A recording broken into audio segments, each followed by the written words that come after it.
Hello guys, welcome back to channel Kurighar vlogs. আবার চলে এসেছে একটা নতুন গল্পের সাথে। হ্যাঁ, জানি একটু লেট হচ্ছে, কি করব বলো, এই গরমে কোথাও যেতেও পারছি না। আর বাড়িতেও একই রান্না বান্না খাওয়া দাওয়া, তো তোমাদের সাথে কোন ভিডিও শেয়ার করব। এখন বাজে দুপুর 1:30, আর এখন আমি আর বড়মশাই বেরোবো। অল্প করে ভাত খেয়েই নিয়েছি আগে। তো আজকে নতুন হেলমেট পরে যাবো, ভাইয়ের হেলমেটটা, এটা পরে টুকুস করে বেরিয়ে পড়বো। যা গরম, দেরি করা যাবে না, ঘর থেকে বেরোলো মনে হচ্ছে শান্তি। জানি না বাইরেটা কেমন আবহাওয়া হবে। তো বর্মশাই রেডি হয়ে বেরিয়ে পড়েছে, অবশ্য দুজনে রেডি হয়েই তো বেরোবো। বর্মশাই আজকে সানগ্লাস পরেছে। আরে কি বলছি ভাই, এটা সানগ্লাস নয়, এটা চশমা। এটা পরে বেরিয়েছি কারণ রাস্তায় প্রচুর ধুলো, এই গরমে ধুলো বালি কে সহ্য করবে বলো। আমি তো তার পিছনে থাকবো, অসুবিধা হবে না। যাই হোক, প্রচুর রোদ্দুর বেরিয়েছে, তাও দুজনে মিলে বেরিয়ে পড়েছি। অনেকদিন ধরে কোথাও যাওয়া হচ্ছে না। আমাদের এই যে গ্রামের পরিবেশটা খুব সুন্দর, গাছপালাও আছে, হালকা হালকা হাওয়া হচ্ছিল।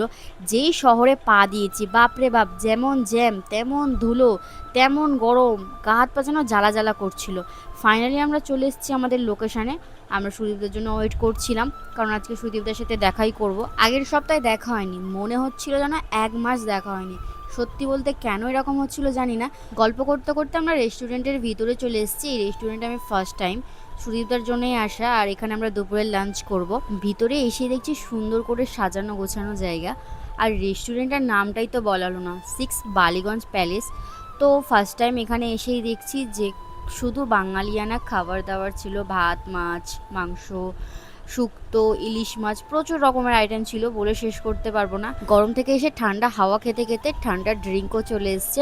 আমপোড়ার শরবত কি আমপান্না যে কোনো একটা হবে, তবে এটার টেস্ট দারুণ ছিল। এটা খাওয়ার পরে যে গরম থেকে এসেছি সেই ফিলটাই হচ্ছিল না, শরীরটাও পুরো ঠান্ডা হয়ে গেছিলো আর মাইন্ডটাও পুরো ফ্রেশ হয়ে গেছিলো। আমাদের নেক্সট আইটেম চলে এসেছিলো ফিশ কবিরাজি। এক প্লেটে দুটো ছিল, এক পিস সুদীপদা নিয়েছে আর এক পিস আমরা দুজনে হাফ হাফ করে নিয়েছি। যেহেতু ভাত খেয়ে এসেছি, বেশি কিছু তো খেতে পারবো না।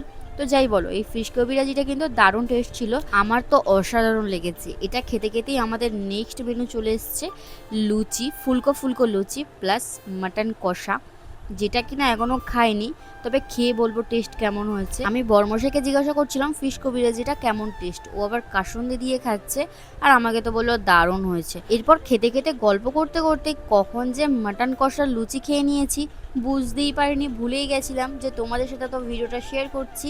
সত্যি বলতে মাটন কষাটা এত সুন্দর টেস্ট ছিল, মানে বলে বোঝাতে পারবো না। এরকম মাটন কষা আমরা খুব কমই খেয়ে থাকি। আর লাস্টে একটা মিষ্টি পানের মতো দিয়ে গেছে, যেটা বর্মশাই অনেকটাই খেয়ে নিয়েছে।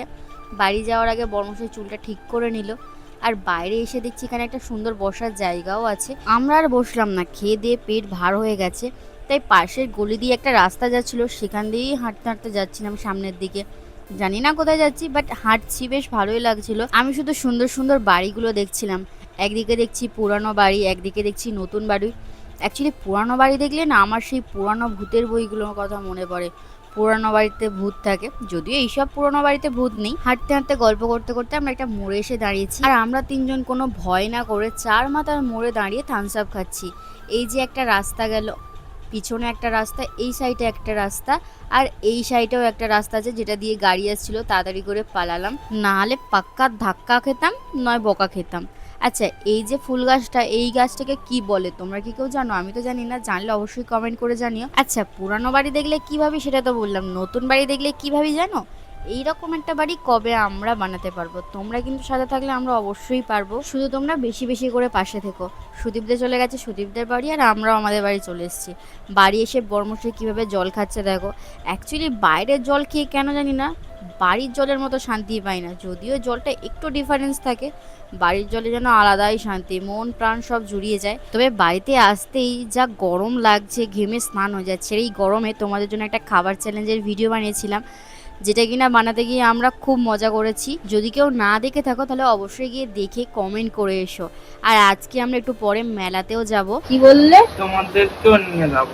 এত মিষ্টি করে বললে কেউ রেগে থাকলে না গলে জল হয়ে যাবে, যেমন আমি সবসময় হয়ে যাই। আর ওর গালটা এত বাচ্চাদের মতো তুলতুলে নরম, যেমন বাচ্চাদের মতো কথা বলে তেমন বাচ্চাদের মতো নরম গাল, তাহলে তো বাচ্চাই হলো বলো।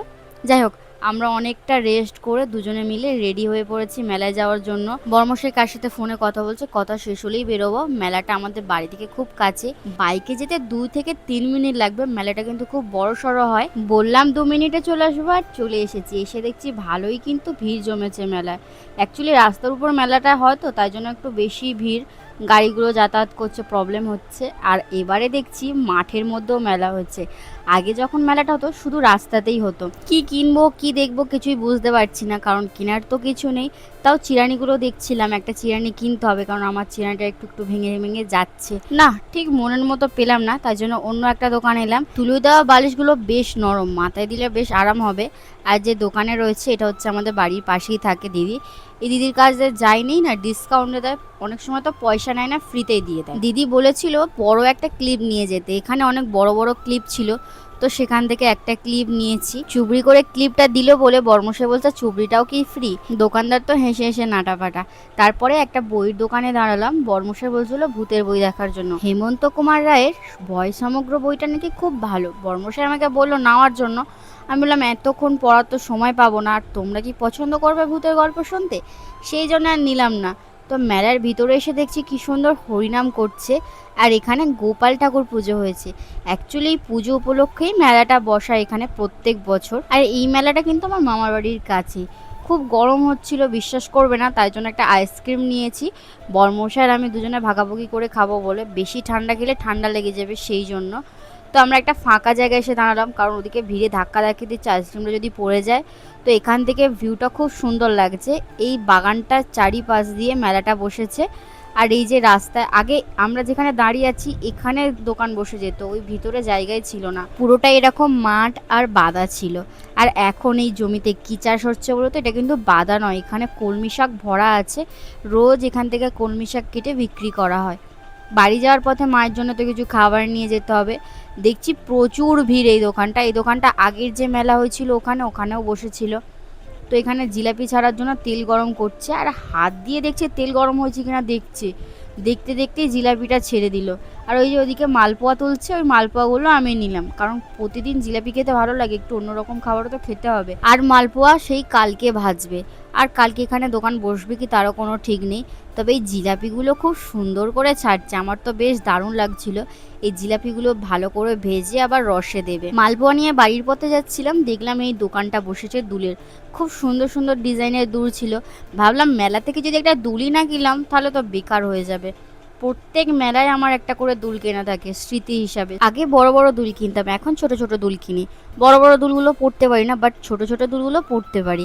তারপর সোজা বাড়ি চলে এসেছি, বাড়িতে ঢুকিনি, দোকানে চলে এসেছি, কারণ বর্মশাই পেপসি খাওয়ার ইচ্ছা হয়েছে। আমারও কম ইচ্ছা হয় না, আমি বললাম ঠিক আছে পেপসি নিয়ে নাও 4টে, ভাইয়ের একটা, আমার একটা, ওর একটা, সবাই মিলে খাবো আর কি। পেপসি কিনে নিয়ে মার সাথে বসেছি গল্প করতে করতে, কি খাবার এনেছি মাকে দেবো। তো আমি একটা মালপোয়া বার করে প্রথমেই খেলাম, মালপোয়াটা মোটামুটি ভালো হয়েছে। তারপর দেখছি ভাই জিলাপি এনেছে, ভাইও গিয়েছে আলাদা হেঁটে হেঁটে, যেহেতু কাছি। আমি যে দোকান দিয়ে মালপোয়া নিয়েছি নাকি ওখান থেকেই জিলাপিটা নিয়েছে, ভালো খেতে, তবে একটু নরম। আমার মিষ্টি খাবার খেতে আবার বেশ ভালো লাগে। মার সাথে গল্প শেষ করে পেপসিগুলো খাবো। ঘরে চলে এসেছি, যা গরম, ড্রেসটা চেঞ্জ করতে হবে। এসে দেখছি পেপসিগুলো গলে গেছে, সামনের দিকে পিছনের দিকে দুদিকেই ফুটো হয়ে গেছে। কি আর করা যাবে, খাওয়া শুরু করি, নাহলে পুরোটাই গলে জল হয়ে প্লাস্টিকে পড়ে যাবে, আমার আর পেপসি খাওয়াই হবে না। এই গরম থেকে এসে পেপসিটা খাওয়ার পর শরীরটা যেন একটু ঠান্ডা ঠান্ডা লাগছিল, সত্যি খুব গরম হচ্ছিল। বর্মশাই বলছে পেপসি খাওয়া বন্ধ করে কি কি কিনেছো দেখাও। এই দুটো ক্লিপও কিনেছিলাম, 5 টাকা করে নিয়েছে, খারাপ নয় কিন্তু বেশ ভালো। এই ক্লিপগুলোই দোকানে 10 টাকা করে নেয়। এখন মেলায় গেলে আর বেশি কিছু কিনতে ইচ্ছা করে না, কারণ আমরা যে ঘরটা ভাড়া নিচ্ছি সেখানে তো এখনো থাকতেই পারলাম না। ওই ঘরটাতে আমাদের কত জিনিসপত্র রয়েছে, নতুন নতুন জামা কাপড়, আমার রান্নাঘরের কত জিনিস, যেগুলো আমি খুব মিস করি, খুব খারাপ লাগে। ওদেরকে বলবো এই মাসের মধ্যে যদি ঘর না ঠিক করতে পারে আমরা অন্য ঘর দেখে নেব। আর আজকে সারাদিনটা তো খুব মজা করে আনন্দ করে কাটিয়ে দিলাম। তোমাদের ভিডিওটা কেমন লেগেছে অবশ্যই জানিও। ভিডিওটা ভালো লাগলে লাইক কমেন্ট শেয়ার সাবস্ক্রাইব করে দিও। দেখা হবে নতুন কোনো গল্পের সাথে। টাটা। না, এই দৃশ্যটা না দেখালেই হতো না।